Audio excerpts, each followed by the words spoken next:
কেন আটকে আছে শাকিব খানের বরবাদ? ঈদের বাকি মাত্র কয়েকদিন। দীর্ঘদিন থেকে চলছে ঈদ সিনেমা মুক্তির তোড়জোড়। দর্শকরাও অধিক আগ্রহে বসে আছেন টলিউড সুপারস্টার শাকিব খানের নতুন সিনেমা বরবাদ মুক্তির অপেক্ষায়।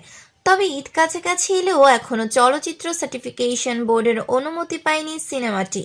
এদিকে শোবিজ পাড়ায় গুঞ্জন ছড়িয়েছে এবার ঈদে আসছে না শাকিবের নতুন এই সিনেমা।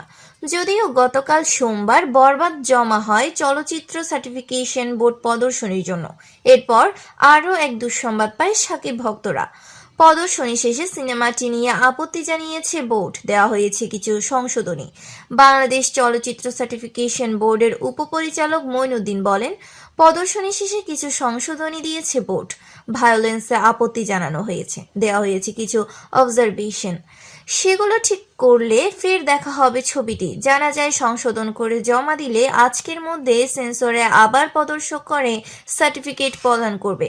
জানা গেছে ভায়োলেন্সের এই দৃশ্যের জন্য ছবিটির 10 মিনিট নিয়ে আপত্তি জানিয়েছেন সেন্সর সার্টিফিকেশন বোর্ড। এরই মধ্যে শাকিব ভক্ত সহ চলচ্চিত্র সংশ্লিষ্টরা সার্টিফিকেশন বোর্ডের এমন আপত্তিকর ঘোর সমালোচনা করছেন। সামাজিক যোগাযোগ মাধ্যমেও এ নিয়ে চলছে আলোচনা। অন্যদিকে আজ সকাল থেকেই সাকিব ভক্তরা সার্টিফিকেশন বোর্ডের সামনে অবস্থান নিয়েছেন। তাদের দাবি বরবাদ ঈদে মুক্তি দিতে হবে, কোনো দৃশ্য যেন বাদ দেওয়া না হয়।